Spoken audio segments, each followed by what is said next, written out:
है मुझे महबूब ते पढ़ सल्ले अला सल्ले अला।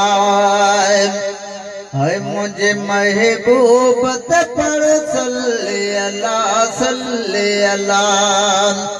जितनी रात सलवात पढ़े पान खुदा मुझे महबूब ते पढ़ सल्ले अला सल्ले अला।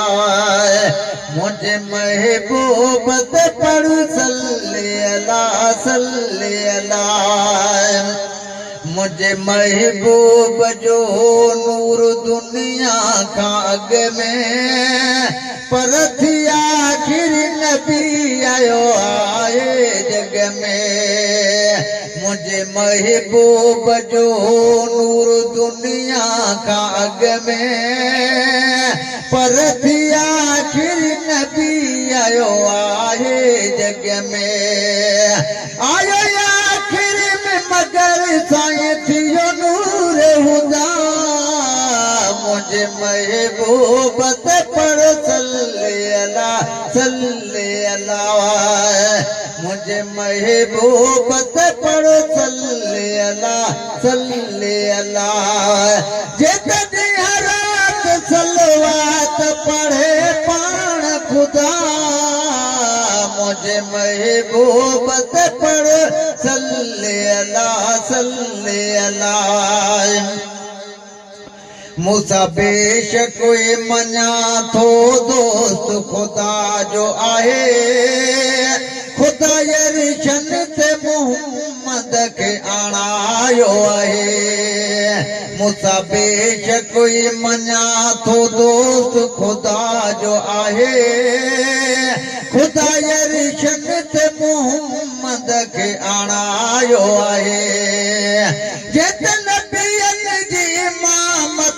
खुदा कयता मुझे महबूब ते पढ़ सल्ले अला सल्ले अला। मुझे महबूब ते पढ़ सल्ले अला सल्ले अला। जितनी रात सलवात पढ़े पान खुदा मुझे महबूब ते पढ़ सल्ले अला सल्ले अला। खुदा जा फिर के अता केॾो एहसान कयो। घर महबूब मोहम्मद मिठो मेहमान थियो। खुदा जा फिर के अता केॾो एहसान कयो। घर महबूब मोहम्मद मिठो मेहमान थियो। ॾिस बकरीअ खे भाव कयो भाव मुझे महबूब ते पढ़ सल्ले अला सल्ले अला। मुझे महबूब ते पढ़ सल्ले अला सल्ले अला। चयो जाबिर पंहिंजी घर वारीअ खे त सबेर कजां न कि महबूब अॻियां हंजो रोई ॾिजां। चयो जाबिर पंहिंजी घर वारीअ खे त सबेर कजां न कि महबूब अॻियां हंजो रोई ॾिजां।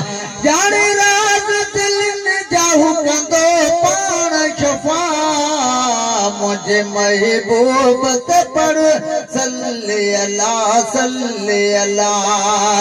जितनी रात सलवात पढ़े पान खुदा मुझे महबूब ते पढ़ सल्ले अला सल्ले अला।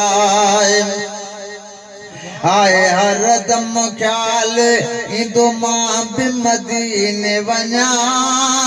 चुम चौखट मदीने जी वञे मां बि चुमा। कदम क़बूल महरज महबूब दुआ मुझे महबूब ते पढ़ सल्ले अला सल्ले अला। मुझे महबूब ते पढ़ सल्ले अला सल्ले अला। जितनी रात